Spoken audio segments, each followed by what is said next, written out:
اللهم صل على سيدنا محمد يا رب صل وسلم دائما ابدا على حبيبي. حدیث میں آتا ہے جس کو غصہ آیا ناحق غصہ جاری کر سکتا تھا, یہ سوچ کے پی گیا کہ اللہ راضی ہوگا. جیسے باپ پہ آ رہا ہے غصہ, بیوی پہ آ رہا ہے, ماں پہ آ رہا ہے, تو جاری کرنا ثواب ہے, پینا ثواب ہے؟ پینا ثواب ہے نا. تو آپ اگر غصہ پی لیں گے, بہت سے ماہر نفسیات کیا کہتے ہیں, ایکچولی جب آپ غصہ پیتے ہیں تو ایکچولی وہ ہوتا ہی ہے کہ اس سے آپ کی باڈی ایک یوں کرتی ہے, وہ یوں گھٹ جاتے ہیں وغیرہ وغیرہ. وہ تو اس ٹرم تو مجھے نہیں آتی. اسلام کہتا ہے بھاڑ میں جائے ماہر نفسیات, پی لو, اللہ آخرت میں اس کا اجر دے گا. سمجھ میں آ رہی ہے بات؟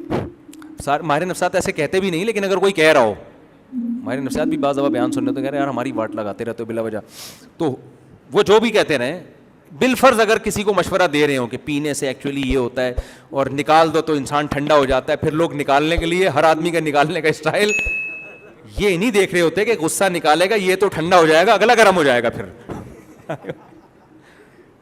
کتنے لوگوں نے اپنے ڈپریشن کے علاج میں دوسروں کو ڈپریشن کا مریض بنا دیا ہے. جیسے ایک ماہر نفسیات کی تقریر تھی, میں نے خود سنی, بڑے مشہور ڈاکٹر ہیں, نام نہیں لوں گا. انہوں نے ان سے کسی نے پوچھا دوسری شادی کے نتیجے میں کیا ہوتا ہے, اس نے پھر بڑی ایک منطق کہ ایکچولی جب آپ سیکنڈ میرج کرتے ہیں تو فرسٹ وائف پہ آپ کے ایک ڈپریشن کی کیفیت طاری ہوتی ہے, اس کا ٹرسٹ آپ پہ ختم ہو جاتا ہے. آج کل ایک بڑا مسئلہ یہ ہے کہ چھوٹی سی بات کو اصطلاحات کے ذریعے ایسے سمجھایا جاتا ہے جیسے اگلا کہتا ہے یار کو بہت ہی بڑی پہنچی ہوئی فلم ہے. آج میں سن رہا تھا اس کے فضائل نا, کوئی نیوٹریشنسٹ کیا ہوتے ہیں یار, وہ نیوٹریشن ہوتے ہیں نا, وہ جو غذاؤں کے فضائل بیان کر رہے ہوتے ہیں, بہت ان میں بہت سے ہمارے ملک میں بڑے بڑے پھینکو بھی ہوتے ہیں, یہ کھا لو تو یہ ہو جائے گا. تو وہ سہانجنا کے فضائل بیان کر رہے تھے. یہ سہانجنا نہیں ہے جو یہ جو درخت ہے بڑا مشہور ہمارے یہاں بھی لگا ہوا ہے, میں نے 6 درخت لگائے وہ تقریریں سن کے, لیکن مجھے شروع سے لگ رہا تھا یار یہ کوئی پھینکو ہیں کوئی بہت بڑا نا. سہانجنا کے پتے کی آپ ویڈیو دیکھیں, آپ کہو گے یار دنیا میں کچھ کھانے کی ضرورت نہیں ہے. ان پتوں کے ایسے فضائل سنے آپ لوگوں نے. سہانجنا میں وٹامن اے بھی ہے, تو وٹامن بی بھی ہے, تو وٹامن سی بھی ہے, تو وٹامن ڈی بھی ہے, اور اس میں پروٹین بھی ہے, اور اس میں کارب بھی ہے. شوگر زیادہ ہے تو کم کر دے گی, کم ہے تو بڑھا دے گی, موٹوں کو کم کرے گی, کم کو موٹا کر دے گی. او بھائی اتنی 70 بیماریاں, 1000 بیماریاں, اتنی بیماریوں کا سہانجنا میں. مجھے وہ اندازہ ہو گیا بھائی یہ بہت پہلے میں نے ایک سنا نا سہانجنا کے فضائل, میں نے کہا یار بڑا اچھا درخت لگا لینا چاہیے گھر میں, بس. اس کے بعد پھر اتنے فضائل, میں نے کہا بھائی اس کی کوئی ویلیو نہیں ہے. تھوڑا بہت ہوگا ہر چیز, نیم کے پتوں کے بھی کچھ نہ کچھ فضائل ہیں, خون صاف کرتا ہے. کوئی بھی یوٹیوب پہ دیکھو نا فلاں چیز بہت ہی بینیفیشل ہے, اس کے بینیفٹس بہت زیادہ ہیں, اس کا مطلب یہ جھوٹ بول رہا ہے. اللہ نے کوئی ایسی چیز نہیں بنائی. ابے صبح صبح اٹھ کے پراٹھے کھاؤ, انڈا کھاؤ, چائے پیو, آفس جاؤ, کارمینا کھا لو 2 گولی اگر وہ ہضم نہیں ہو رہا, آؤ اپنا آرام سے بھنڈی کھاؤ. یار بھنڈی کے کبھی فضائل سنے آپ نے؟ مجھے بھنڈی نہ ملے میں تو مر جاؤں. اس کا مطلب بھنڈی ایسی چیز ہے, بھنڈی کھائی تھی مفتی طارق مسعود نے, بچ گئے. بھائی وہ بھنڈی کا عادی ہے یار, اس کو بھنڈی پسند ہے. ہر چیز پہ رپورٹیں بھی مل جائیں گی, ان چیزوں سے قطعاً متاثر مت ہو.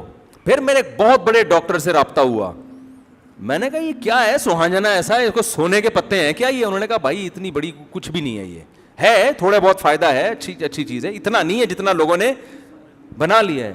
انجیر کے فائدے پڑھنا شروع کرو, آدمی سب کچھ گھر سے بچے پھینک دیتا ہے گھر سے باہر, یار نکالو اس کو, انجیر آ گھر میں.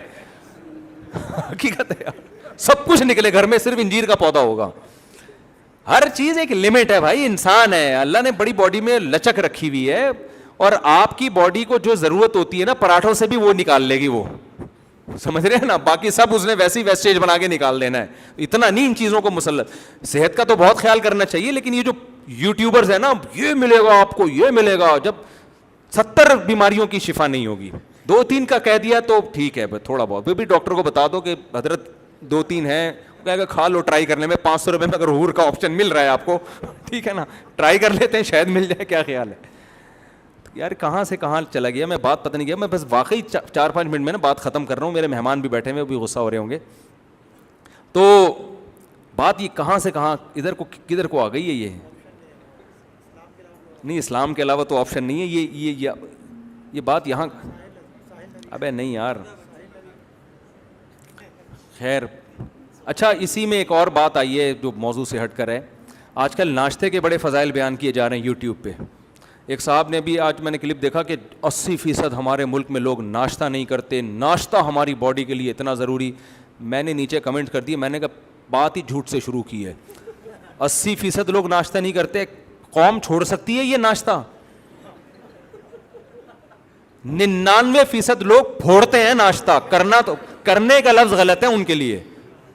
ہماری قوم میں اتنے نیک لوگ کہ 80% صبح ایسے ہی بھوکے چلے جائیں. بھائی ہماری قوم ذرا سا بھی بھوک برداشت کرنے کی صلاحیت نہیں ہے. میں نے کہا یہ شروع سے ہی ناشتے کے فضائل شروع کیے نا، ناشتہ بہت ضروری. ہمارے پاس اسلام ہے. ہمارے نبی صلی اللہ علیہ وسلم 2 ٹائم کا کھانا کھاتے تھے، ظہر کا کھانا 11 بجے اور مغرب کے بعد. اس کے علاوہ تو کوئی، وہ ناشتے کا لفظ عربی میں، قدیم عربی میں نہیں ہے، جدید میں ہے. یہ ناشتہ انگریزوں کے آنے کے بعد متعارف ہوا ہندوستان میں. اب اس کی دلیل یہ دیتے ہیں 7-8 گھنٹے جب آپ بھوکے رہتے ہو تو پھر کچھ تو پیٹ میں جانا چاہیے، ایسیڈیٹی بڑھ جاتی ہے. آدمی ایک دم جوش میں آتا ہے. واقعی 7-8 گھنٹے، اف، خدا کا بنایا ہوا ایک نظام ہے. دیکھو نیچر کا کبھی مقابلہ مت کرو، چاہے ڈاکٹر کیسی باتیں کر رہا ہو، نیچر گڑبڑ نہیں کرتی. جب آپ کی باڈی کو خوراک کی ضرورت ہوتی ہے، خدا کی قسم ڈاکٹر نہیں بتائے گا، آپ کی نیچر بتائے گی آپ کو کھانا کتنا کھانا ہے اور کب کھانا ہے. یہ ڈاکٹروں کا فیلڈ نہیں ہے، یہ آپ کی باڈی خود بتائے گی. بھوک لگے گی تو کھا لو، نہیں لگے گی. صبح آپ اٹھے، شدید بھوک لگ رہی ہے، ساری دنیا کے ڈاکٹر کہیں ناشتہ نہیں کرنا چاہیے، آپ بولے بھاڑ میں جائے، مجھے بھوک لگ رہی ہے، میں کروں گا ناشتہ. اور صبح آپ اٹھے، بھوک نہیں لگ رہی آپ کو، آپ کی باڈی میں انرجی ہے، ہوتی ہے عام طور پہ صبح باڈی میں انرجی. پھر ساری دنیا کے ڈاکٹروں کی رپورٹ ہو رہی ہے کہ ناشتہ ضروری ہے. آپ بولے رپورٹ اپنے پاس رکھو، میں ناشتہ، کیونکہ بغیر بھوک کے کھانا، یہ اس کا مطلب باڈی دھوکہ دے رہی ہے آپ کو، باڈی دھوکہ نہیں دیتی آپ کو. میں عموماً تو نہیں، جب بھی فجر کی نماز کے بعد جاگنگ کرتا ہوں. ہمیں تو بھوک، اگر آپ کے انرجی لیول واقعی اتنا گرا ہوا ہے کہ 7-8 گھنٹے، تو صبح تو آپ کو جاگنگ کر ہی نہیں سکتے آپ کچھ کھائی پی. ہم تو صبح سب سے زیادہ ایکٹیو ہوتا ہے آدمی. بعض ڈاکٹروں کی یہ تحقیق ہے کہ صبح کے وقت قدرتی طور پر آپ کا شوگر لیول ہائی ہوتا ہے. یہ خدا کا بنایا ہوا ایک نظام ہے. اگر آپ پراٹھے پھوڑ دیں نا، میں بھی مشورے پراٹھے کو دے رہا ہوں تو غلط دے رہا ہوتا ہوں، نہیں کھانے چاہیے پراٹھے، تو آپ کا وہ شوگر لیول اور زیادہ کیا ہو جائے گا، ہائی ہو جائے گا. تو آپ جب صبح اٹھتے ہیں، آپ جاگنگ کر کے دیکھیں، واکنگ کر کے دیکھیں، آپ کو بھوک نہیں لگتی. 11-12 بجے طبیعت سے بھوک چبکنا شروع ہو جاتی، اس وقت کھاؤ آپ. تو ناشتہ کریں، میں بھی کرتا ہوں، لیکن اس کے فضائل لوگوں کے سامنے مت سنائیں. ہم تو عادی ہو گئے اس لیے پھوڑ پھاڑ رہے ہیں کہ چلو پھر اب جب صحت کے نقصان دے تو کیوں کر رہے ہیں. اب بھائی صحت ایک حد تک ہمیں فکر ہے صحت کی. وہی ہے کہ جیسے چائنا والے گرم پانی پیتے ہیں کہ ٹھنڈے پانی سے صحت خراب ہوتی ہے، ہم ان کو مشورہ دیتے ہیں ٹھنڈے پانی پی کے مر جانا، یہ گرم پانی پی کے زندہ رہنے سے بہتر ہے. ایسی زندگی جس میں ٹھنڈا پانی نہ پیو، بیٹھ کے کیا کرنا ہے یار.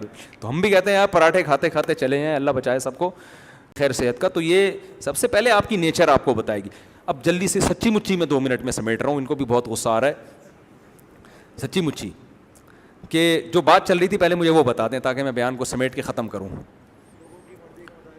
ہاں، تو میں اس کر رہا تھا کہ اسلام اصل میں آپشن نہیں دیتا. تو اب اسلام کے ہمیں سچا ہونے کا اگر یقین ہے تو ہم پھر مانیں گے یار جہنم کی وعیدیں بھی صحیح ہیں اور حوروں کی باتیں بھی صحیح ہیں. تو اسلام کہتا ہے غصہ کے کڑوا گھونٹ آپ نے پی لیا، یزوجہ من الحور العین ما یشاء.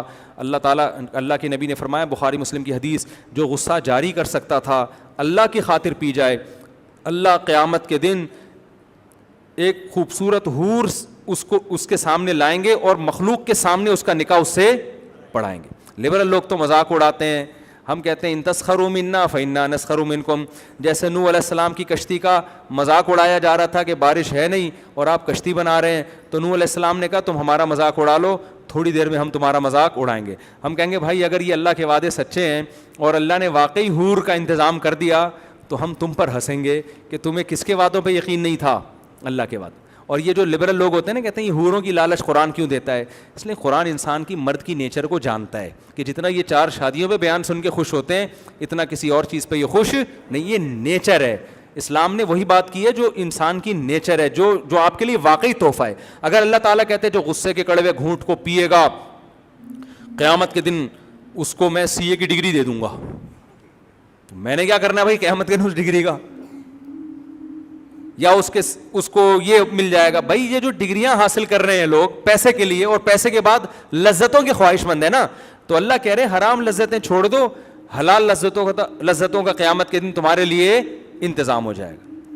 تو ہمیں تو بڑی خوشی ہوگی بھائی اگر ہم غصہ پی لیں اور اللہ کسی حور سے ہماری شادی کرا دے, ہمیں تو بڑی خوشی ہوگی, اور ہم اس خوشی کا اظہار کرنے میں ہمیں کوئی ذلت محسوس نہیں ہوتی, کیونکہ منافق ہے وہ آدمی دل میں کچھ اور ہو زبان پہ کچھ اور ہو. اور خوشی ان کمبختوں کو ہم سے زیادہ ہوتی ہے کیونکہ یہ ٹھرکی زیادہ ہوتے ہیں. یہ اس کی علامت ہے کہ یہ زنا کرتے ہیں, یہ نائٹ کلبوں میں. کیوں تم لڑکیوں کے لیے, اگر ان نائٹ کلبوں سے لڑکیوں کو بھگا دی, وسیم بھائی ستار بھائی کو لا کے بٹھا دو نائٹ کلبوں میں, وہ جائیں گے یہ لبرل لوگ نائٹ کلب میں. ایک صاحب میرے پاس ہے کہ علماء اسلامی فلمیں کیوں نہیں بناتے, جامع رشید والوں کو چاہیے اسلامی فلمیں بنائیں. میں نے کہا اسلامی فلمیں چلیں گی نہیں مارکیٹ میں, یا تو ایک ہسٹری ہوتی ہے نا تاریخی, کہہ رہے نہیں اسلامی. میں نے کہا اسلامی فلم میں کیا ہیروئن کو دوپٹہ پہنائیں گے, اس میں ہم برقع پہنائیں گے اور تمیز سے وہ چلے گی, تو کون دیکھے گا اس کو, کیا خیال ہے بھائی. تو یہ جتنے لبرل لوگ ہیں نا, ایک دفعہ میں نے شاگرد سے پوچھا, وہ ہمارا ایک شاگرد تھا لیاری کا, بڑا ہوشیار. میں نے کہا فرض کر لو اسلامی فلمیں بننا شروع ہو گئی, تو ذرا اسلامی نام بتاؤ فلموں کے. اس نے کہا استاد جی پہلی فلم آئے گی ہم زکوٰۃ دے چکے صنم. اس نے کہا فلم آئے گی ہم زکوٰۃ دے چکے صنم. دوسری فلم آئے گی جہاد تو ہونا ہی تھا. میں نے کہا, اور پھر مذاق کی محفل تھی, ہم نے کہا اچھا اگر متحدہ, اس وقت متحدہ کا بڑا زور تھا نا ایم کیو ایم کا, میں نے کہا ایم کیو ایم والے فلم بنائے, اس کا نام, اس نے کہا فلم آئے گی 90 سے 90 تک. طلبہ بڑے ہوشیار ہوتے ہیں. جب اس نے کہا نا فلم آئے گی ہم زکوٰۃ دے چکے صنم, وہ بھائی جو لوگ ہنسے, لیاری کا تھا, بلوچ نہیں ہوتے لیاری کے گھونگری والے بال والے, بڑا ہوشیار طالب علم تھا. خیر, تو بات اصل میں یہ ہے, جو آخری بات, کہ ہمیں اسلام کے برحق ہونے کا یقین بہت ہے. وجہ اس کی ہے کہ جیسے صحابہ نے بہت زیادہ دلائل دیکھے تھے نا نبی کے سچے ہونے کے, آپ کہہ سکتے ہیں ہم نے تو وہ دلائل دیکھے نہیں, ہم نے اس سے زیادہ دیکھ لی ہیں. ہم نے کچھ وہ مزید دلائل دیکھ لی ہیں جو صحابہ نے نہیں دیکھے تھے. قرآن نے کہا سنوریہم آیاتنا فی الآفاق, ہم اسلام کے برحق ہونے کی نشانیاں سنوریہم دکھاتے رہیں گے. جتنی نشانیاں آج یہ لوگ دیکھ رہے ہیں نا, قرب قیامت جیسے جیسے قیامت قریب آتی رہے گی, ہم یہ نشانیوں پہ نشانیاں مزید ان کو دکھاتے رہیں گے. کچھ نشانیاں اسلام کی ایسی ہیں برحق ہونے کی جو صحابہ نے نہیں دیکھی تھی, وہ آج ہم اپنی آنکھوں سے دیکھ رہے ہیں. آپ کہہ سکتے ہیں مفتی صاحب وہ کون سی نشانی ہے بھائی, آپ نے کوئی پہاڑ کو سے اونٹنی نکلتے ہوئے دیکھ لی ہے کیا ہے بھائی, یا آپ نے کسی سمندر کو 2 ٹکڑے ہوتے ہوئے دیکھ لیا ہے. بہت ساری نشانیاں ہیں, سرے 10 2 نشانیاں تو میں آپ کو بتاتا ہوں. ایک نشانی وہ جس کا کوئی سائنسی لاجک نہیں بنتی, جس کو معجزے سے تعبیر کیا جاتا ہے, اور ایک نشانی وہ جس کا نبی کی تعلیمات سے تعلق ہے. ایک شخص جو امتی ہو, نہ لکھنا جانتے ہو نہ پڑھنا جانتے, انہوں نے جو سسٹم بنا کے دیا نا انسانیت کی نجات کا, خدا کی قسم آپ جتنے سسٹم آج پڑھ لو, کوئی سسٹم اسلامی نظام کے مقابلے میں کھڑے ہونے کے لیے تیار نہیں ہے. 2 اور 2 4 کی طرح اسلام کی برتری ہر حکم پہ واضح ہو رہی ہوتی ہے. وراثت کا نظام, نکاح طلاق کا نظام, سزاؤں کا نظام, اچھائی اور برائی کی جو ڈیفینیشن اسلام کرتا ہے, ایک ایک چیز. آپ اسلام کے علاوہ اگر کسی اور چیز کو فالو کرتے ہو, قیامت تک آپ اچھائی کی ڈیفینیشن ہی بیان نہیں کر سکتے کہ اچھے کی ڈیفینیشن کیا ہے. سمجھ میں آ رہی ہے بات؟ اچھائی کی ڈیفینیشن کیا ہے؟ ساری دنیا کے سارے ماہرین مل کے بیٹھ جائے نا کہ ہم اچھا بننا چاہتے ہیں, سب سے پہلے سوال ہوگا اچھے کی ڈیفینیشن کیا ہے. کوئی ایک ماہر, کوئی 2 آدمی بھی متفق نہیں ہو سکیں گے کہ اٹ از کالڈ اچھا. تو ایسے کلچر کو فالو کرنا جس میں آج تک اچھے کا پتہ ہی نہیں کہ اچھا کہتے کس کو ہیں, تو میں وہاں جا کے سر کیوں ماروں اپنا جا کے بھائی. اور جن لوگوں نے جن مذہبوں نے اچھے کو ڈیفائن کیا کہ اٹ از کالڈ اچھا, تو وہ ڈیفینیشن سے پتا چلتا ہے کہ جو سب سے گندا تھا اٹ از کالڈ اچھا. آپ میلے کو کہہ رہے ہو صاف, اور صاف کو کہہ رہے ہو میلا. جس کے منہ سے بدبو آ رہی ہے, اسمیل آ رہی ہے, کہتے ہیں نیٹ کلین کی ڈیفینیشن یہ ہے. جو سب سے زیادہ بد تہذیب ہے, تہذیب کی ڈیفینیشن اس پہ سب سے پوری اتر رہی ہے. یہ تو ایک الگ ٹاپک ہے, اس پر میں کئی بار بیان کر چکا ہوں کہ کتنا ہے ہی نہیں بھائی, اسلام کے علاوہ کوئی آپشن ہی نہیں ہے. آپ پیغمبر کا وراثت کا نظام اٹھا کے دیکھ لو یار, آج تک امریکہ ایسا قانون نہیں وضع کر سکا کہ مرنے کے بعد کس کو کتنا حصہ ملنا چاہیے. ان کے ہاں کیا لا ہے بھائی, جس کو دے دو, تو جس کو تو کتے کو دے دو. پھر آپ یہ قانون ہے, اس کو لا کہتے ہیں یار. انسان کی وراثت کس کو مل رہی ہے؟ بیٹے کو نہیں مل رہی, بیوی کو نہیں مل رہی, کس کو مل رہی ہے؟ کتے کو. یار یہ کوئی قانون ہے؟ یہ مجھے بتاؤ. شراب لیگل ہے, یہ کوئی قانون ہے؟ شراب پینے والا برا ہی نہیں ہے اس سوسائٹی میں. اگر برا ہوتا تو انلیگل ہوتی نا بھائی, برائی تو انلیگل ہوتی. شراب بری نہیں ہے, زنا برا نہیں ہے, ہومو سیکسولیٹی بری نہیں ہے. وسیم سے شادی کر رہا ہے, ستار غفار سے شادی کر رہا ہے. یعنی آپ جوان ہوئے, آپ کے ابا آپ کے لیے بہو تلاش کر رہے ہیں, تو پوچھ رہے ہیں کہ میل بہو لاؤں یا فیمیل, بیٹا تم کس میں دلچسپی رکھتے ہو. یہ ہو جائے گا ابھی 40-50 سال کے بعد. ابھی تو تھوڑا وہاں بھی احتجاج ہو رہا ہے, پر 40-50 سال میں ابھی تو ہم اس کو رو رہے ہیں کہ ابا ہی نہیں ہوتے, ٹھیک ہے نا.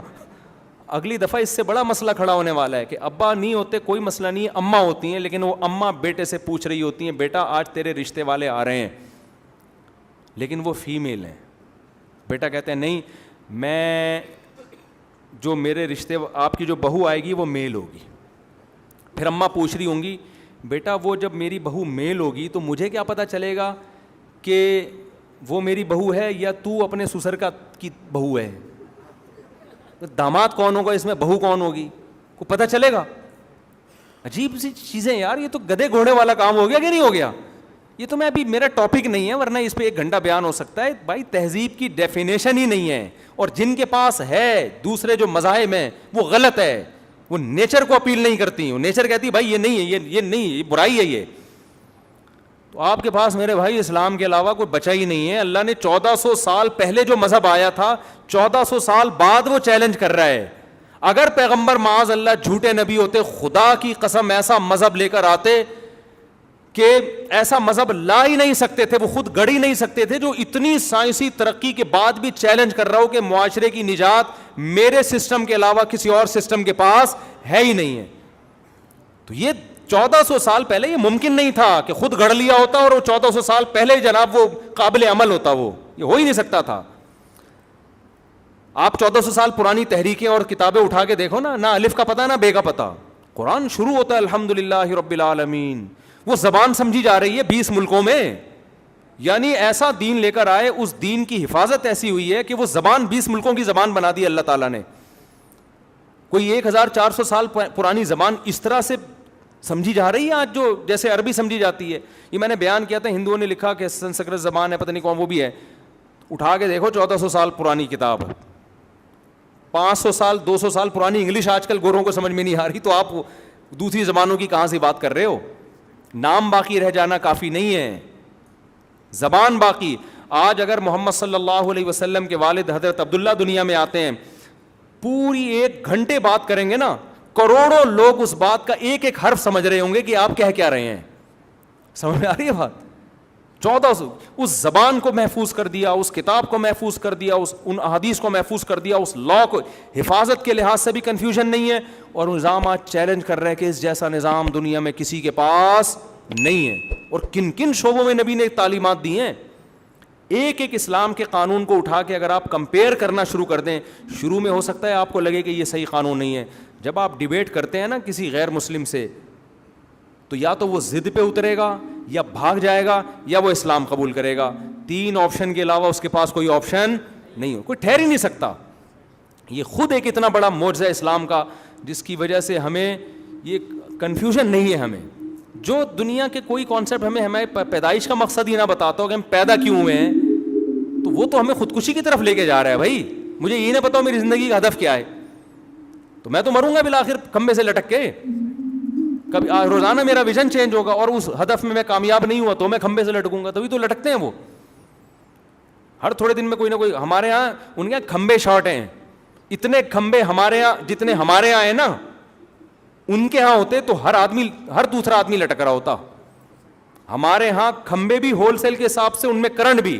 میں لوگوں سے اکثر کہتا ہوں, کوئی گورا اگر کھمبے کے پاس جائے نا خودکشی کرنے کے لیے, آسان نہیں ہے, وہاں کھمبوں میں کرنٹ نہیں ہوتا. ہمارے ہاں آپ عید ملنے کے لیے کھمبے کے پاس گئے, محبت سے آپ نے کھمبے کو پکڑا, آپ کھمبے کو چھوڑ دو گے, کھمبا آپ کو نہیں چھوڑے گا. کتنے لوگ ایسے ہیں وہ خودکشی کے لیے نہیں گئے, وہ ویسے ہی کسی دوست سے ملنے کے لیے گئے, کھمبے پہ ٹیک لگا کے کھڑے ہوئے. کھمبے کو اتنی خوشی ہوئی, کھمبے نے کہا تیرا دوست تجھے ملے نہ ملے, میں تجھے اب موت تک کبھی بھی نہیں چھوڑوں گا. سمجھ رہے ہو, یہ بہت زیادہ بیان ہو گیا لمبا. تو مقصد میرا یہ ہے کہ بھائی ہمیں اسلام کے بارے میں کوئی کنفیوژن الحمدللہ نہیں ہے, تو ہم آپ کو وہ کہیں گے جو اسلام کہتا ہے. تو اسلام ربیع الاول, جو اصل میں بیان تو میرا ربیع الاول پہ ہونا تھا, سارا ادھر نکل گیا. تو اسلام مجھے اجازت نہیں دیتا کہ میں 4 شادیوں کی بات نہ کروں. میں آپ کو کہوں ایک ہی رکھو اس زمانے میں نا. اسلام کہتا ہے 1400 سال کے لیے آیا ہوں, اور خواتین کے جو مسائل ہیں ان کا حل 4 شادیوں میں ہے. تو وہ آپ کو اچھا لگے یا نہ لگے, اب تو پھر بھی اچھا لگ رہا ہے, پہلے تو بالکل بھی اچھا نہیں لگتا تھا, تو وہ مجھے کرنی پڑے گی معذرت کے ساتھ. آپ کو اس سے لوگ کہتے ہیں جب مفتی صاحب جو ہے نا اپنے بہنوئیوں کو, اپنے دامادوں کو بولیں بھائی ہمارا بیان ساری دنیا سن رہی ہے, اب میں اس کے گھر جا کے بولوں کہ تو بھی کر لے, یہ نہیں ہوتا, یہ نہیں ہوتا. ساری دنیا ہمارے بیان سن رہی ہے, ہمارے بہنوئی سننے کرنا ہے کر لے بھائی. مجھے ایک دن آئے میرے بہنوئی, مجھے کہنے لگے میں بھی شادی کرنا چاہتا ہوں. میں نے کہا بھائی آپ ساری دنیا کر رہی ہے, آپ مجھ سے کیوں پوچھ رہے ہو. دیکھو یہ بھی ایک اصولی بات ہے, اصولی بات ہے. نبی صلی اللہ علیہ وسلم نے ایک بہن کے ہوتے ہوئے دوسری بہن سے نکاح سے منع کیا, لِأَنَّكُمْ تَقْطَعُونَ بِهِ أَرْحَامَكُمْ. فرمایا اس سے رشتہ داری ٹوٹے گی, اس سے رشتہ داری کیا ہوگی, ٹوٹے گی. بہن کی محبت سوکن میں چینج. اسی وجہ سے اسلام میں یہ نہیں ہے کہ سسر اپنے داماد کو کہے کہ آپ نے دوسری شادی کرنی ہے, اس سے بیٹی اور باپ کا رشتہ کیا ہوگا, خراب. بیٹی کہے گی میرے باپ نے میرے شوہر کو ورغلایا. اسی طرح بندہ اپنے بہنوئی سے کہے آپ میں سے کوئی آپ دوسری شادی کریں, یہ غلط ہے. سمجھ میں آ رہی ہے بات. اس سے کیا ہوگا, آپ کے اپنی بہن سے تعلقات کیا ہوں گے, خراب. تو اسلام کوئی ایسی چیز کی آپ کو اجازت نہیں دیتا جو قطع رحمی کا سبب بنے. ہر چیز کو الٹا سمجھ رہے ہوتے ہیں لوگ. ایک صاحب نے کہا مجھے کہ جب اس کی اپنی بیٹیاں ہوں گی, بڑی ہوں گی نا, پھر دیکھتے ہیں کیسے اپنے داماد کی. مجھے 10 سال پہلے کسی نے تانا دیا, پھر دیکھتے ہیں کیسے اپنے داماد کی کرائے گا. میں نے کہا ابھی میری بیٹیاں نہیں ہوئی ہیں, لیکن پہلے سے بتا دوں میں نہیں کراؤں گا. کہنے یہ کیا بات ہے, دوسروں کے لیے حکم کچھ اور. میں نے کہا سب کے لیے ایک ہی حکم ہے, اور وہ مجھ سے پوچھے کیوں. صحیح ہے نا, وہ کیوں پوچھ رہا ہے. کوئی اپنے سسر سے پوچھ کے دوسری شادی کرتے ہیں, انکل ایکچولی میں ایک اور کرنا چاہتا ہوں, آپ کی کیا رائے. وہ تھپڑ لگائے گا کھینچ کے. کیا یہ ایسے ہے جیسے بکرے, شریعت نے ہمیں حکم دیا نا قربانی میں بکرا ذبح کرو. بکرے کو تھوڑی کہے کہ تم آ کے لیٹ جاؤ نیچے, آپ کریں, اس کا کام ہے وہ ٹانگیں چلائے. تو آپ کریں بیوی پہ, دوسری بیوی کا کام ہے وہ شور مچائے, وہ مچائے گی, یہ اس کی نیچر ہے, کیونکہ اس کے لیے کوئی اچھا کام نہیں ہو رہا. آپ کر رہے ہیں شادی, اس کی تھوڑی ہو رہی ہے. لوگ کہتے ہیں میری دوسری بیوی پہلی بیوی کو دلہن بنائے. کیوں بنایا بھائی تیری, اس کو تو غم, اس کی محبت کا تقاضا ہے کہ وہ غم زدہ ہو. جتنا روئے گی اس کا مطلب واقعی آپ سے محبت کرتی ہے وہ. تو آپ نے ایک بڑے فائدے کے خاطر چھوٹے نقصان کو برداشت کرنا ہے کہ یار دوسری بھی عورتیں ہیں, بہت ساری خواتین ہیں, ان بیچاریوں کو کیا ہوگا. وہ جو میں بتا رہا تھا نا, ماہر نفسیات نے کہا, وہ ساری بات وہاں سے چینج ہو گئی تھی کہ وہ دوسری شادی سے ایکچولی یہ ہوتا ہے. ایکچولی وہ میں اس پہ خربوزے پہ بتا رہا تھا, خربوزے کے فضائل میں نا اتنی خاتون نے پوری رپورٹ پیش کی اپنی کہ آدمی کہتا ہے پتہ نہیں خربوزے میں کیا ہے. تو وہ انگلش میں نا ادھر ادھر, کچھ بھی نہیں ہے, خربوزہ کھاؤ ختم ہو جاتا ہے خربوزہ تھوڑی دیر میں پیٹ میں جا کے, تھوڑا بہت پیٹ کی تیزابیت وغیرہ کم ہو جاتی ہوگی. تو خیر وہ نفسیاتی ڈاکٹر کہنے لگے ایکچولی اس سے پہلی بیوی کو یہ نقصان, تو فلانا نقصان, ڈپریشن میں, اور پھر ایکچولی آپ کا ٹرس ختم ہو جاتا ہے. پوری تقریر مجھے کسی نے بھیج دی. میں نے کہا اس ڈاکٹر کو بیچارے کو یہ نہیں پتا کہ نہ کرنے سے دوسری عورتوں کا کیا نقصان ہو رہا ہے. ان سے بولو اس پہ ذرا رپورٹ پیش کریں. سمجھ رہے ہیں نا, اسلام سوسائٹی کے لیے آیا ہے, 2-4 لیڈیز کے لیے نہیں آیا کہ 2-4 عورتوں کا سوچتا ہو باقی عورتوں کا. اسلام تو سب کے لیے ہے. اللہ کہتے ہیں ٹھیک ہے اس کو تکلیف ہوگی برداشت کرو بھائی. بہت ساری عورتیں ہیں جن کو میاں ہی نہیں ملے گا, تو میاں ہی لیس زندگی گزارنے سے ڈاکٹر سے پوچھو کہ اس کے کیا سائڈ افیکٹ ہیں. ٹھیک ہے نا, کسی کو میاں ہی نہیں مل رہا. تو یہ ہے حساب کتاب. تو اس لیے ہم تو بھائی ربیع الاول کی میں بات کر رہا تھا کہ لوگ کہہ رہے ہیں ربیع الاول پہ بیان کریں, تو میں اس لیے نہیں کر رہا کہ ربیع الاول کی کوئی اسپیسیفک فضیلت اسلام میں ہے ہی نہیں, کوئی ایک ضعیف روایت بھی نہیں ہے. لوگ ربیع الاول میں عمرے کر رہے ہیں, بھائی ربیع الاول میں عمرے کی کوئی فضیلت نہیں ہے. اگر آپ فضیلت سمجھ کے کر رہے ہیں گناہ ملے گا آپ کو. عمرے کی فضیلت رمضان میں ہے, اور رمضان کے علاوہ بھی جب چاہو عمرہ کرو. اگر خاص زیادہ ثواب حاصل کرنے کے لیے عمرہ کرنا ہے تو کب کرو؟ رمضان میں کر لو. نارمل عمرہ کرنا ہے تو محرم میں, سفر میں, ربیع الاول میں, جب چاہو کرو. اتنا رش ہوتا ہے ربیع الاول میں مسجد نبوی میں, پھر 12 ربیع الاول کو لوگ مسجد نبوی میں نبی صلی اللہ علیہ وسلم کے روضہ اطہر پہ حاضری دے رہے ہیں جا کے. عرب بھی حیران ہوتے ہیں یہ پاکستانیوں کو ہو کیا گیا ہے آج, یہ سارے یہاں کیوں جمع ہوئے ہوئے ہیں, وہ نبی کے عشق میں کر رہے ہیں. تو بھائی نبی کے روضے پہ حاضری کا بھی کوئی خاص ٹائم اسلام میں متعین نہیں ہے, جب موقع ملے چلے جاؤ. اسی طرح بیت اللہ کی زیارت, ایک تو اللہ نے ٹائم متعین کیے حج میں, ورنہ جب چاہو چلے جاؤ. اگر آپ کسی خاص مہینے کو کہہ لیتے ہو کہ جی ربیع الاول میں عمرہ کا زیادہ ثواب ہے یا نبی کی اس سے محبت کا تقاضا ہے, تو یہ ایڈیشن ہے اسلام میں, یہ اسلام میں کیا ہے؟ اضافہ ہے. اس سے آپ نبی کو خوش نہیں کر رہے. قیامت کے دن ہو سکتا ہے نبی صلی اللہ علیہ وسلم اپنے چہرے انور کو آپ سے پھیر لیں. تو آپ نے اسلام کو فالو کرنا ہے. اسلام کے علاوہ تو وہ جو بات تھی نا کہ بہت سے لیڈر پبلک کی ڈیمانڈ دیکھ کے ان کے آگے آگے چلنا شروع ہو جاتے ہیں, پبلک ادھر کو جا رہی ہے ہم بھی ادھر کو. نہ ایسا نہیں ہے. حقیقت یہ ہونی چاہیے آپ نے لوگوں کو اپنے پیچھے چلانا ہے اور خود قرآن و سنت کے پیچھے چلنا ہے. سمجھتے ہو کہ نہیں سمجھتے؟